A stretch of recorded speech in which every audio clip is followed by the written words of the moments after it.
Hoje vou te contar 3 histórias que te farão arrepiar de medo. Todas elas aconteceram em cavernas. Boa sorte assistindo. Não se esqueça de curtir e se inscrever aqui no canal. História 1. Caverna do Eco. O que vou contar agora é um relato pouco conhecido, e que nunca foi publicado oficialmente. Em 2009, 4 estudantes universitários de Minas Gerais decidiram explorar uma caverna que não constava em nenhum mapa. Os moradores a chamavam de Buraco do Eco, e diziam que, lá dentro, sua própria voz voltava, diferente. A caverna ficava no meio da mata, isolada. A entrada era apenas uma fenda estreita entre rochas cobertas de musgo. Desde os primeiros passos, tudo parecia errado. O ar era pesado, úmido, como se respirasse em vapor quente. As lanternas, mesmo novas, falhavam. E nas paredes, riscos. Arranhões fundos, como se unhas humanas tivessem sido cravadas ali. Poucos minutos depois, Lucas parou. Ele disse que tinha ouvido seu próprio nome ecoando na escuridão. Mas a voz era dele mesmo. Nervosos, tentaram marcar o caminho de volta com fitas fluorescentes. Mas quando olharam atrás, algumas já estavam rasgadas. Como se alguém tivesse arrancado cada uma delas. O GPS não ajudava. O sinal girava sem parar, como se estivessem presos em círculos. Então, sem aviso, um deles desapareceu. Chamaram por ele, mas a resposta veio só depois de 15 segundos. Um eco atrasado, repetindo o chamado, só que em um tom baixo, arrastado, quase como um sussurro. Encontraram a mochila no chão. Fechada. Intacta. Como se tivesse sido colocada ali de propósito. O silêncio da caverna foi quebrado por passos atrás deles. Passos que nunca se aproximavam, mas também nunca paravam.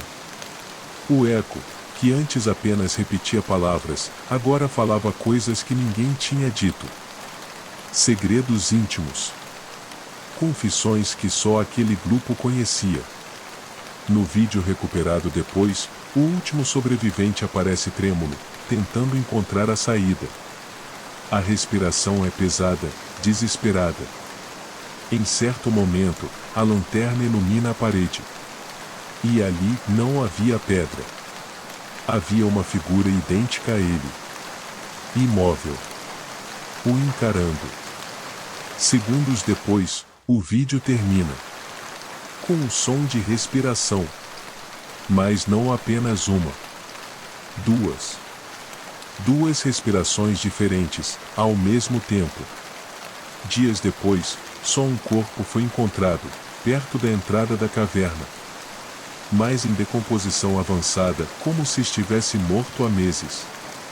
O vídeo foi entregue às autoridades, mas nunca liberado ao público. E até hoje, moradores garantem que quem chega perto do Buraco do Eco em noites silenciosas, ouve vozes chamando pelo seu nome. E se você responder, talvez descubra que não está sozinho lá dentro. História 2. O sopro da caverna. Em 2017, na Serra do Cipó, Minas Gerais, um casal de turistas decidiu explorar uma caverna pouco conhecida. Os moradores a chamavam de Caverna do Sopro, mas evitavam falar sobre ela. Diziam que, no fundo da caverna, o vento não vinha sozinho. Ele parecia vivo. Respirava com você. Alguns relatos antigos mencionavam desaparecimentos, mas eram considerados lendas, até que André e Camila decidiram entrar. A entrada era ampla, mas coberta por galhos e pedras soltas. A escuridão dentro era quase sólida.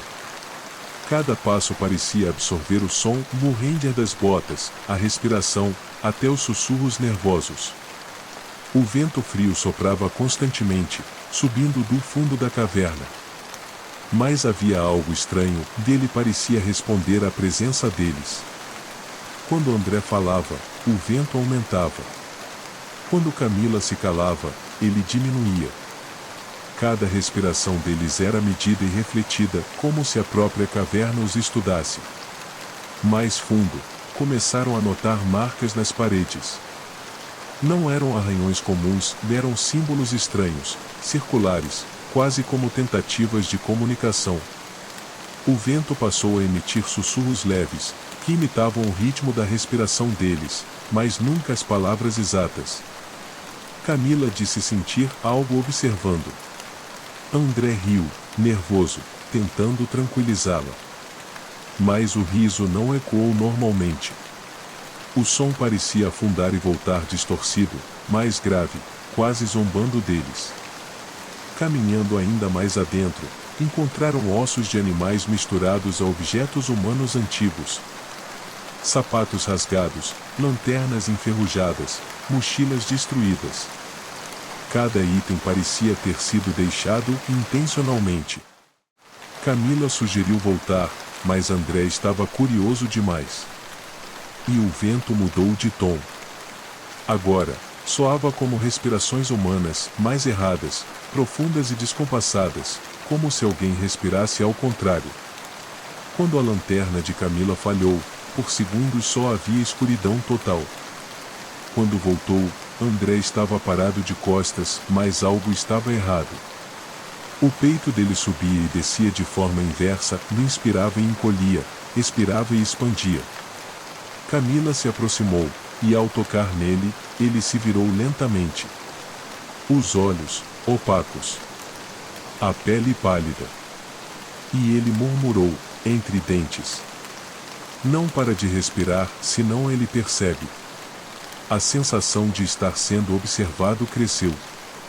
Não era apenas a caverna, era algo dentro dela. Enquanto corriam, o celular de Camila registrava imagens confusas e corredores que pareciam se estender infinitamente, sombras que não correspondiam às lanternas. O eco agora falava palavras diferentes das suas. Segredos, medos, lembranças que jamais tinham contado. Cada respiração deles provocava respostas no vento, sussurros sobre falhas, perdas, traições. Era como se a caverna estivesse lendo a mente deles, brincando com suas memórias mais sombrias.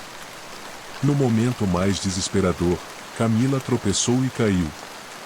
A lanterna iluminou André, que parecia normal, mas atrás dele, uma sombra se levantava, duplicando seus movimentos. Ele tentou gritar, mas a voz não saía. O celular registrava 2 respirações. Uma era a dela. A outra, lenta, profunda, vindo de algum lugar que não parecia humano.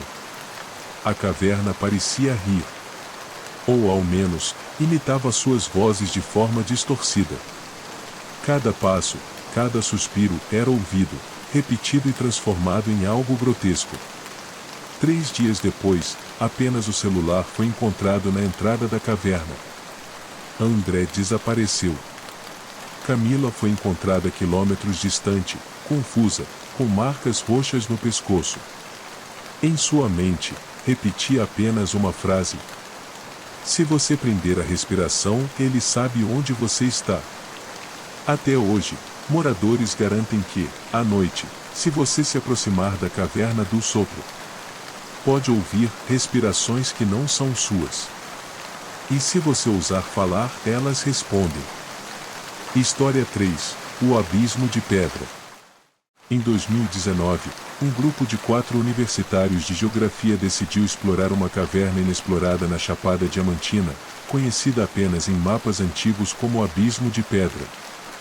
Os moradores evitavam falar sobre ela.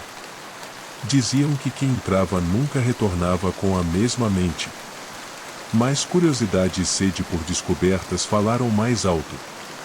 A entrada era uma fenda estreita entre pedras gigantes, coberta por trepadeiras e raízes antigas. Ao entrarem, notaram que a temperatura caía abruptamente e o ar tinha cheiro de terra úmida e ferro antigo. Cada passo ecoava fracamente, mas algo parecia mover-se no escuro além do alcance das lanternas. Um silêncio absoluto reinava, mas não era tranquilo. Era sufocante, pesado, quase consciente. Ao avançarem, encontraram restos de exploração antiga, cordas quebradas, mochilas rasgadas e lanternas antigas, todas enferrujadas. Nas paredes, marcas profundas de mãos e arranhões que pareciam humanos, mas desproporcionais. O chão tinha sulcos que indicavam passagem recente. Mas ninguém havia entrado ali oficialmente há anos.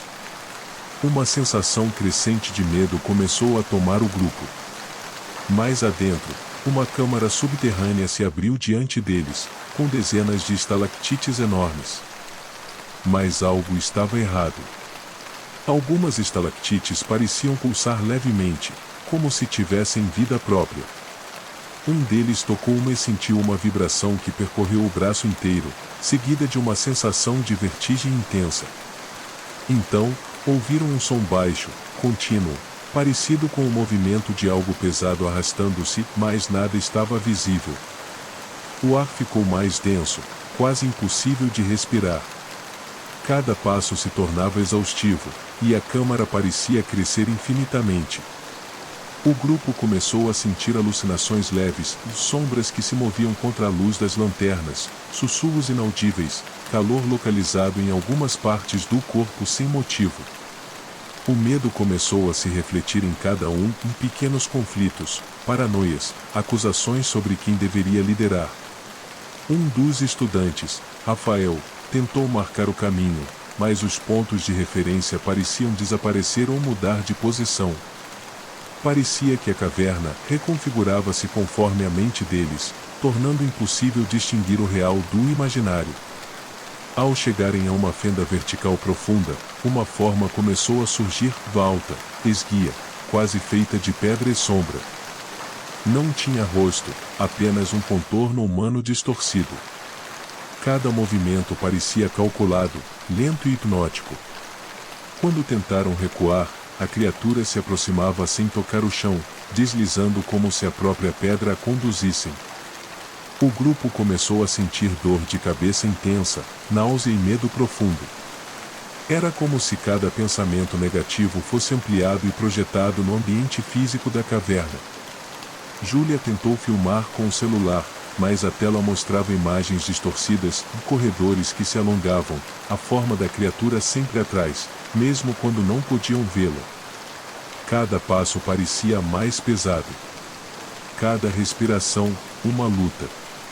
A criatura avançava lentamente, e a sensação era de que qualquer hesitação significaria desaparecer para sempre nas profundezas.